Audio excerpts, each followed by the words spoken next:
mind you, it's 99, so I go to see the Blair Witch Project. Yeah, so it's maybe a Tuesday or Wednesday night. I go in the theater, and you know how you go in the theater, and you have there's the wall right here, and you come in, the wall is coming down as you walk, and I'm praying that somebody is in there. You know what I'm saying? I'm like, please let somebody be in here. You know what I'm saying? So I go I come around the corner, and there's nobody in the theater. So I'm like, I'm giving myself pep talks. I'm taking all the testosterone on the inside of me, and I'm just scraping it together, and I'm like, yeah, like we gonna do this. I'm gonna watch this movie, and I'm not gonna have no story that I was too scared to go, that I gotta keep to myself and take to the grave. You know what I'm saying? So I get in and I sit down, and the whole time I never got comfortable. I never gained conformality or whatever. I was never comfortable about sitting there watching the movie by myself. I'm just sitting there, and they dim the lights, the advertisements or the previews for other movies start coming up, So I'm sitting there. I don't remember if I had anything to eat. I don't even remember. But I'm sitting there, and I'm just thinking in my head, am I gonna be able to make it through this movie? Because I know you laughing because you look at Blair Witch Project now, but you gotta think this is 99. We didn't have The Conjuring and Insidious. We didn't have any of that. So the Blair Witch was our joint.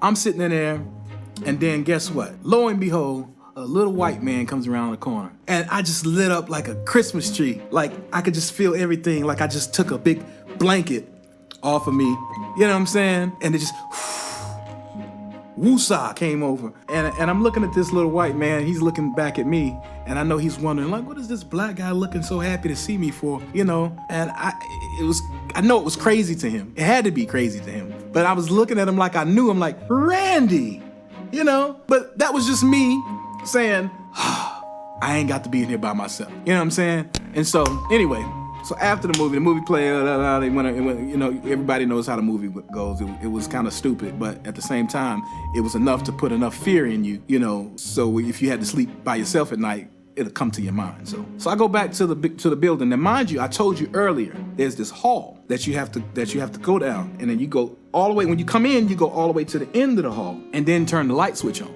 because there's no light switch on the end when you're coming in. Now, that lets you know that when you leave, you got to turn the light switch off and then walk down the dark hall. Right. So now I can't even concentrate no more at work because I'm putting my stuff in, my paper, I'm uploading the information, and I'm steady thinking about how I'm going to make it down this hall before, I go home. Like, you can't go home any other way. There's one way. You have to go down that hall. And so I put my last little bit in, boom.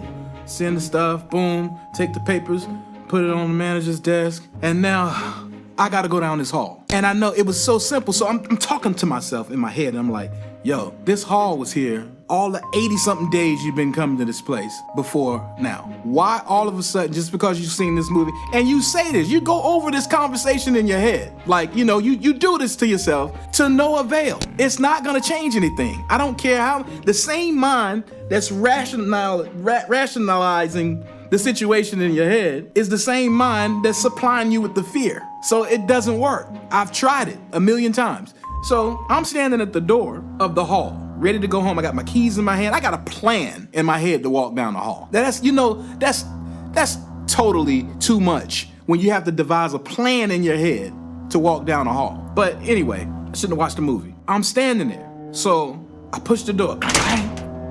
Start walking down the hall, a little moderate pace, and I got a little speech going on in my head. Yeah, you can do this, man. Come on, man. It's just the hall. So I'm just walking.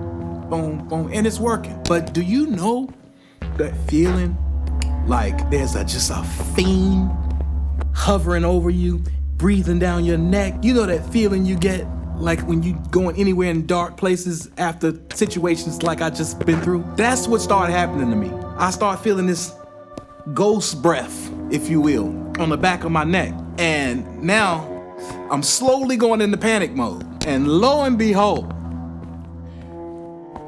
I don't know why this didn't come to my mind. When you push the door open, it goes back real slow and it does the clack clack.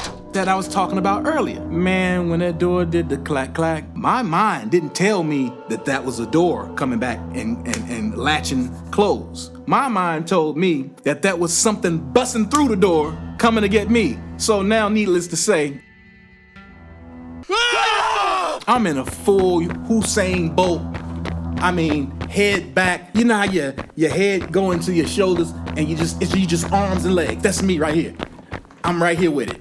Arms and legs. I mean, nobody would have caught me that day. I'd have ran past Usain Bolt, Carl Lewis, anybody, I don't care who, Michael Vick. I'd have ran past all of them that day. And I'm running, and I don't know if I had my eyes closed, but I ran slamming to the door that I came into. It was terrible. Bam! Hit the door, open the door. And now, you know, look, anybody that's ever experienced a panic like that knows that you got phases. You have the irrational phase where your mind is telling you crazy things that you know aren't true. Then you have the actual acceptance phase where you know you gotta go ahead and do things. Then you have the sheer terror, which I just experienced at that moment. And then after that is the comedy, the relief. The release. Like, once I got through and got to the other hallway with the light, I was cool, but now it's funny. You know, now it's funny because I'm thinking to myself, do they have cameras? You know, what if they got cameras? You know what I'm saying? So anyway, I get in the car and I'm riding home and I had the most peaceful sleep that night. Like, I must have done this whole pinnacle and then, you know, but I slept good that night. But anyway, that was my work story.